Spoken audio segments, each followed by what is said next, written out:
A gente conversa hoje com o Instituto Polis, que participa quinzenalmente aqui com a gente. E a nossa conversa é sobre meio ambiente, um pouquinho também sobre eleições municipais. Olha só, em parceria com mais de 50 organizações, o Instituto Polis preparou cartas compromisso destinadas aos pré-candidatos. O objetivo é aumentar o nível de comprometimento com as políticas públicas que envolvem a reciclagem dos resíduos orgânicos na cidade. Para essa conversa, a gente está com a Elizabeth Greenberg, que é coordenadora da área de resíduos sólidos do Instituto Polis, e a Suzana Plissendi, que é integrante do Movimento Urbano de Agroecologia e da campanha permanente contra os agrotóxicos e pela vida. Elizabeth, Suzana, é um prazer receber vocês. A Elizabeth volta, inclusive, aqui com a gente, já participou de alguns Bom para Todos. Prazer receber vocês duas. Vou começar as perguntas e daí eu cumprimento separadamente na hora das perguntas, inclusive. Elizabeth, começa contando para a gente sobre essa iniciativa do Instituto Polis, do que se trata essa carta compromisso, quais os principais pontos apontados. Vamos partir daí e acho que vários detalhes vão surgir dessa primeira introdução. Ok. Obrigada, Thalita, por participar e poder trazer nossa contribuição aqui para a sociedade, né?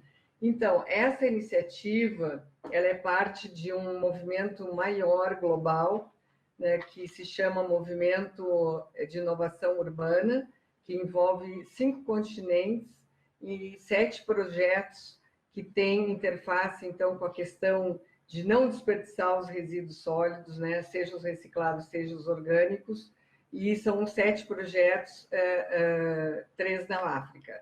E o que o Polis cedia é o projeto, então, que corresponde à América Latina. E a nossa iniciativa, ela visa justamente trazer um olhar sobre a oportunidade para esses novos, né, para esse novo governo, seja o executivo, seja representantes do legislativo, para mudarem o padrão de gestão de resíduos, no caso, com foco nas sobras de alimentos e poda, né, ou seja, os resíduos orgânicos da cidade de São Paulo, apostando que a cidade de São Paulo é uma vitrine, ela tem um impacto muito grande no país e tudo que se desenvolve aqui, ou grande parte, pode gerar, então, mudanças e estimular mudanças no resto do país.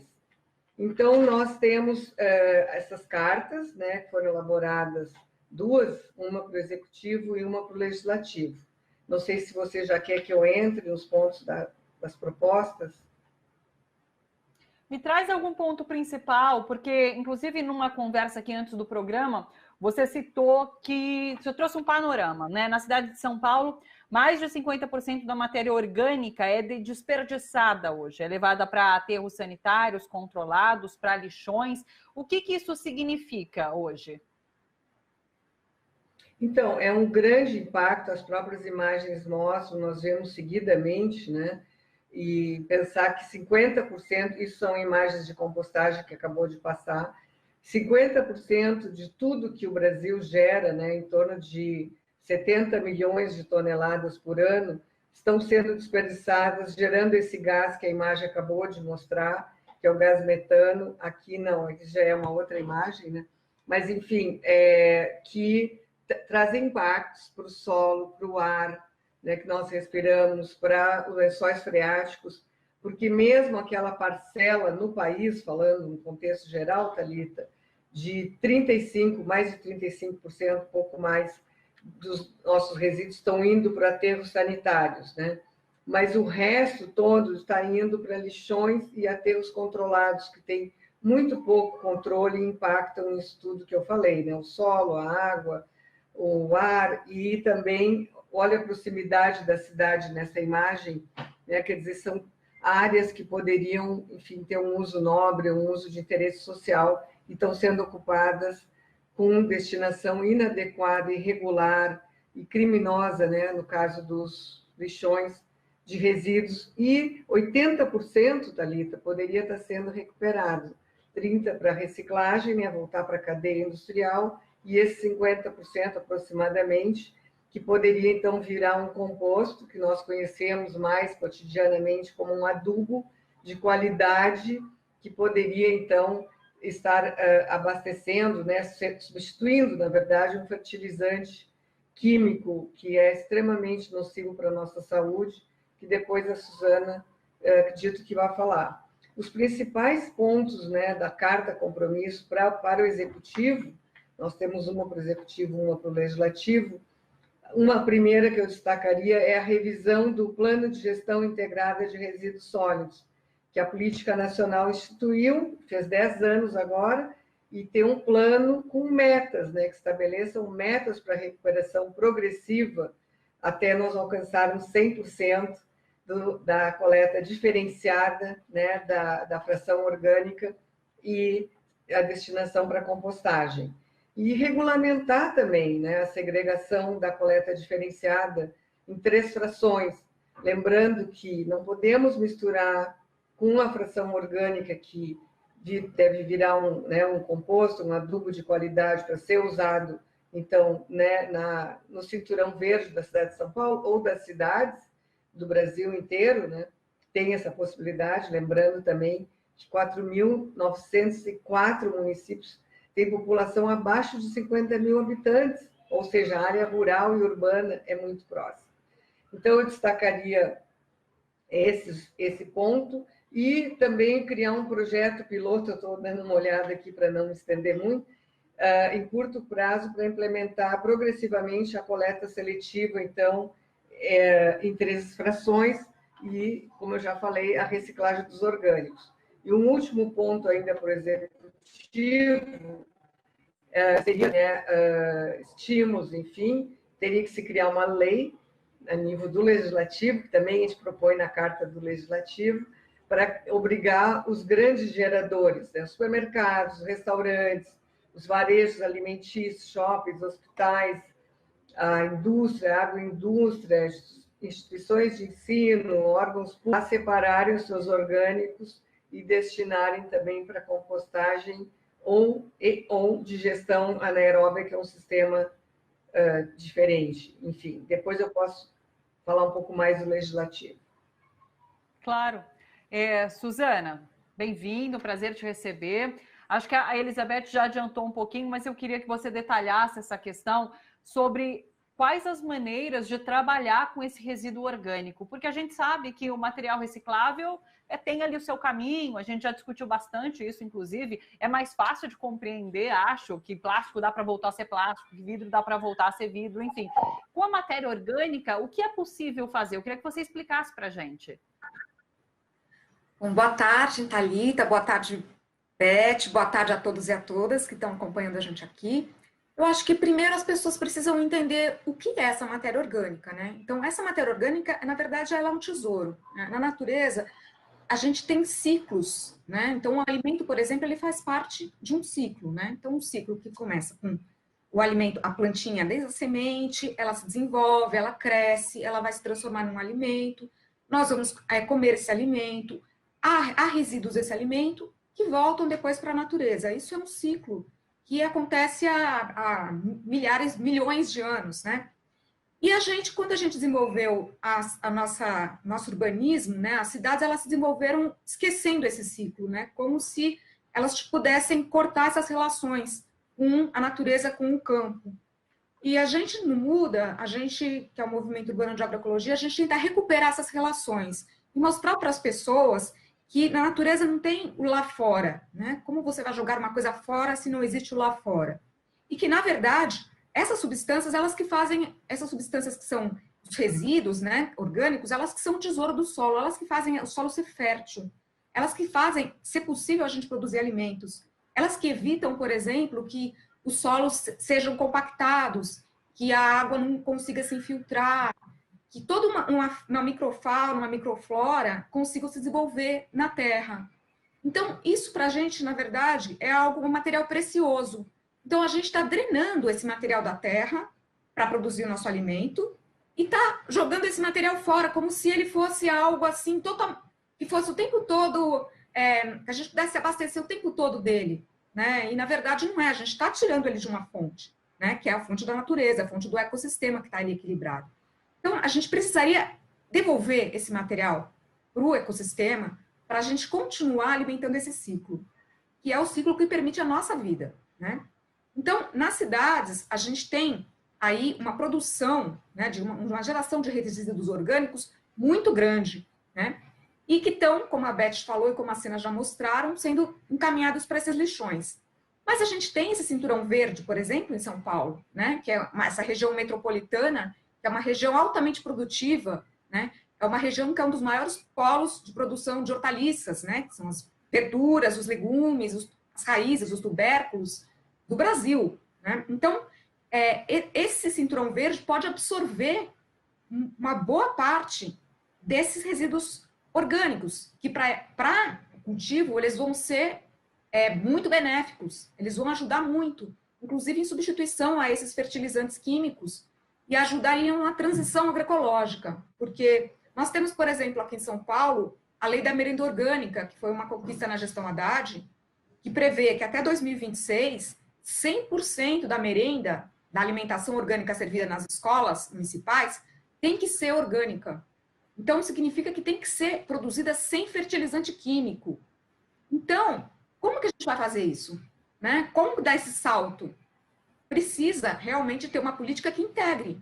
Então, produzir esse composto, fornecer esse composto para os produtores, estimular os produtores a fazerem essa transição agroecológica para que eles possam produzir esses alimentos saudáveis para a população. Então, isso é uma política de abastecimento básica para a cidade, né? Faz parte de uma política de segurança alimentar, inclusive. O que você mostra é que está tudo interligado. A gente não vai conseguir ter o alimento ali orgânico se a gente não trabalhar com o fertilizante também orgânico. Então, é toda essa cadeia que se comunica. É interessante. Beth, eu vou voltar para você, Elizabeth. A gente, enquanto conversava também um pouquinho antes de entrar no ar, você me falou sobre a relação dessa discussão com o clima, por exemplo. A gente está vivendo esses dias quentes, de muito calor. A gente acabou de começar a primavera. Não era esperado esse calor todo para esse momento do ano, e isso se relaciona com essa situação que a gente está discutindo também, né? Eu queria que você me explicasse. Sim. Não, ótima pergunta. Thalita, nós vivemos nesse momento no planeta uma situação de emergência climática, que é um total desequilíbrio, né, do clima no planeta. Então, uma das fontes de emissões de gases de efeito estufa, justamente vem da matéria orgânica. Quando ela se degrada, ela emite um gás de efeito estufa extremamente nocivo e impactante, tanto para a atmosfera quanto para a nossa saúde, que é o gás metano, que é cerca de 28 vezes, aproximadamente, mais impactante que o gás carbônico.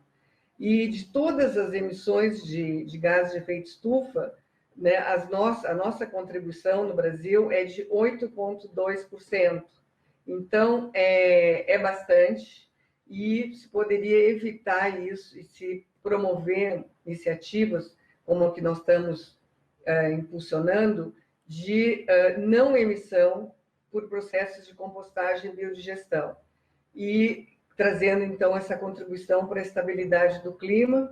Aproveito, inclusive, para recomendar que vocês, os espectadores, assistam um filme que é maravilhoso, que traz muita esperança, inclusive, né, para nós, para a humanidade, que é o Sol no Netflix, se chama em inglês Kiss the Ground, Beije o Solo. Mas voltando, um benefício, né, quer dizer, a não emissão desse gás metano que acontece nos aterros sanitários ou nos lixões, enfim, a céu aberto. Nos aterros, para não explodir, são colocadas válvulas para queimar esse gás, né? Tem um potencial explosivo muito grande o gás metano. Então, esse gás, quando ele vai para sistemas confinados de compostagem, que a gente chama, então, de digestão anaeróbia, é um nome técnico, assim, meio, assim, né, talvez estranho, assim, mas são processos confinados de compostagem. Então, acelera o processo, captura esse gás e ele gera um biogás, um combustível ou eletricidade que pode jogar para a rede. Só para complementar essa pergunta, ontem eu coordenei uma mesa pela Aliança Resíduo Zero Brasil, que o Polis é copromotor, e trouxemos 3 iniciativas. E uma delas, justamente, era do Rio Grande do Sul, de produtores rurais que resolveram, enfim, criar um sistema de compostagem em escala de resíduos pós-agroindústria. E eles capturam esse gás metano e eles estão usando para abastecer de energia todos os equipamentos, combustível da frota deles para buscar nos clientes, enfim, é uma cooperativa, né? É um sistema muito interessante, a Ecocitrus.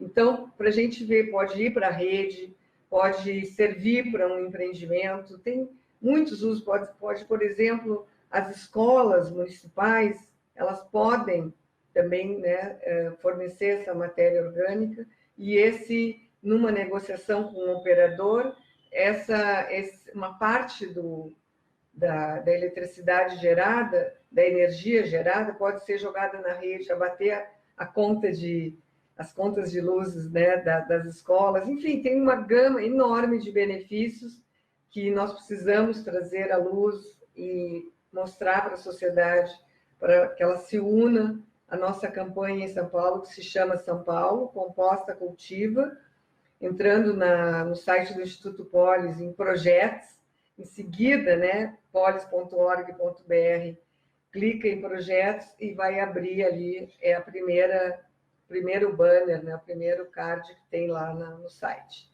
para ver e conhecer as cartas e conhecer a iniciativa. Sim.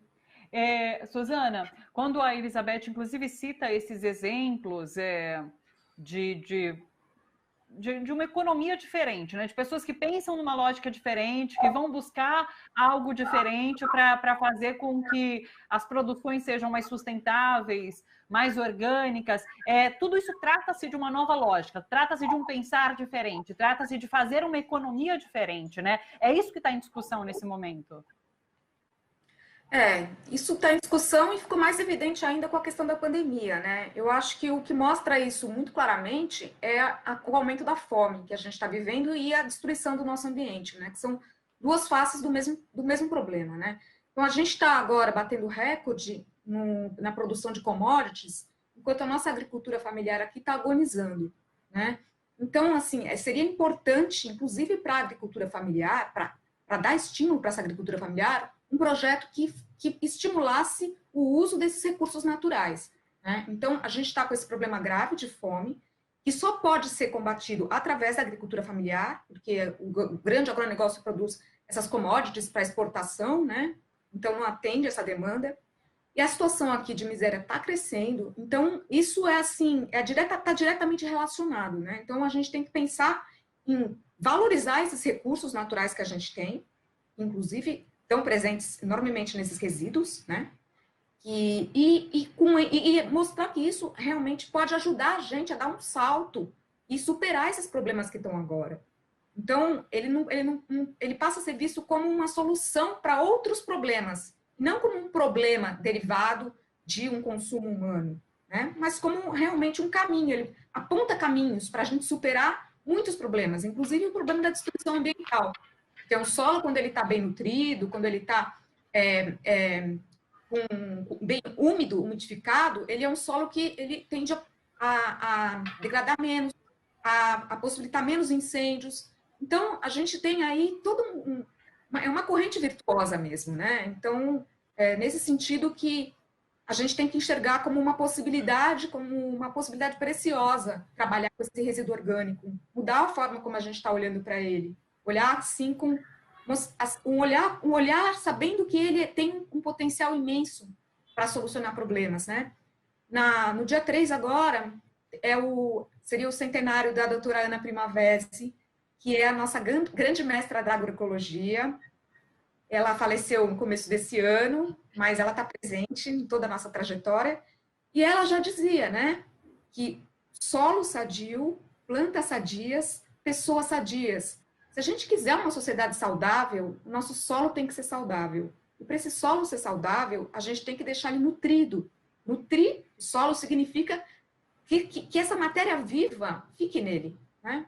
A gente tem que parar de ficar sugando essa matéria e desperdiçando essa matéria indo para lixões, por exemplo, em que ela só vai ser fonte de contaminação. Então, já até queria assim, prestar essa homenagem também, né, à doutora Ana Primavesi, porque ela inspira a gente, inclusive, a não desistir e a continuar assim com essa paixão pelo solo, mostrando que ele é um organismo vivo, que a gente precisa cuidar desse organismo se a gente quiser preservar a nossa vida. É isso, achei enriquecedor e inspirador tudo isso que vocês disseram e essa nossa conversa. Elizabeth, quer falar? E já vou aproveitar para você trazer o site de vocês, que é o polis.org.br. Todas as informações, inclusive a carta compromisso está lá, né? Sim. Eu não sei, nós já estamos chegando no final? Já, seria uma última fala. Não, então a última fala, eu queria me somar com o que a Suzana falou, nesse ponto de vista da economia. Vamos ver, então, o que é economia solidária, circular, verde, inclusiva, né? Nós estamos falando de não importação, 70% do fertilizante químico, que é ruim, é agrotóxico, é ruim para a saúde, é importado, é caro, é em dólar, o dólar nesse valor que está agora. E a outra coisa também é essa ideia de que nós vamos estar, ao promovermos a compostagem, a gente está fazendo a dinamização, como a Suzana falou, de toda uma outra economia, de ampliar essa economia do pequeno agricultor, promover o circuito curto, né, de produção, distribuição e consumo. Então, enfim, é uma gama de benefícios que também envolvem essa dimensão econômica, além do clima, além do não desperdício, de mudar a cultura, né, da população e do poder público, e pararmos de desperdiçar matéria-prima, né? Um nutriente fabuloso para o solo. Também fica a minha homenagem para a Primavesi, que é uma inspiração para todos nós, né, no Brasil. Obrigada. Obrigada, agradeço demais, Elizabeth, Suzane, muito obrigada pela participação de vocês duas aqui. É isso, vocês trouxeram informações riquíssimas para a gente e nos inspiraram a pensar sobre isso, a procurar mais informações sobre tudo isso. Obrigada, viu? Uma boa tarde para vocês. Obrigada. Boa tarde. Tchau, boa tarde a todas e a todos. Tchau, Suzane. Obrigada.